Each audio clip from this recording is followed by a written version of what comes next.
Easy Explain the Philosophy of Religion, otherwise known as the Sacred and the Profane.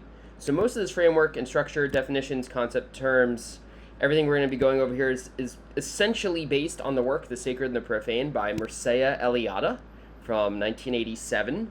There's other things that are just taken from larger cultural, maybe not common, public knowledge. Let's start off with a definition though. What is religion defined?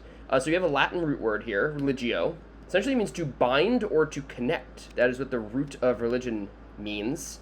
But we can go beyond that. We're really looking at a set or sets or a system or systems of understanding, right? It's ways of understanding a few things, mainly. And here's where we borrow from Eliade's structure of there's 4 pillars at work here, essentially.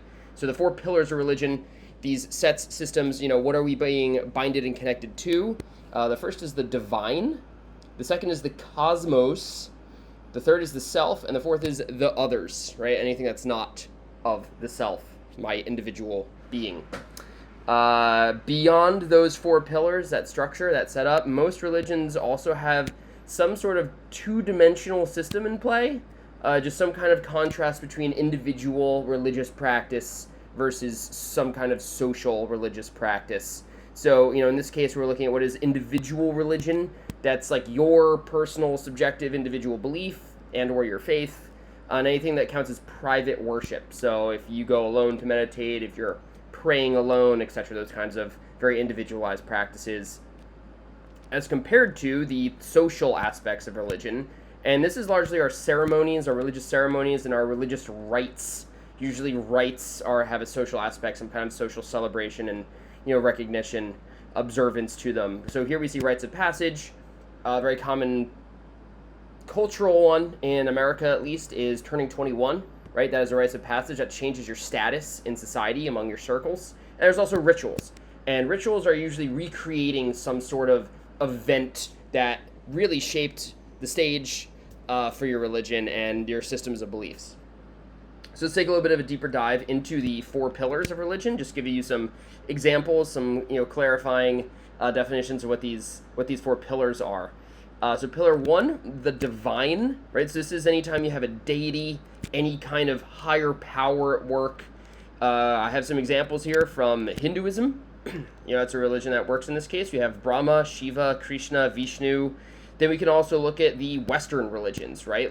Judaism, Christianity, and Islam. We have Yahweh, Jehovah, God, Allah, right? We were just pulling those from those religious texts. Moving on to the second pillar, the cosmos, right? So sometimes based on your religion, maybe the divine, the cosmos are a little closer connected than others, but a lot of times they're separate, right? And we're trying to bind to and connect to and understand the cosmos in a different way that we are a divinity.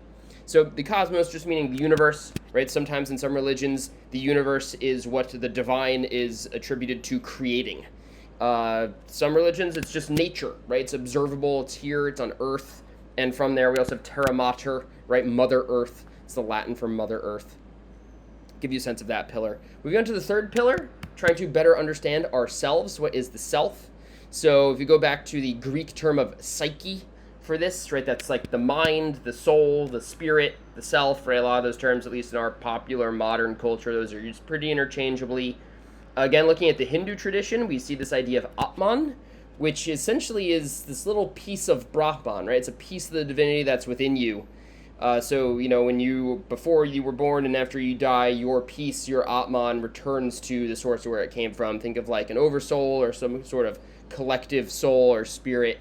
It's generally that idea. But as we'll see in Buddhist traditions, there's also the idea of anatman, which is this idea of no self, right? It's actually negating that idea that doesn't exist. It's an interesting example we'll see in Buddhist philosophy.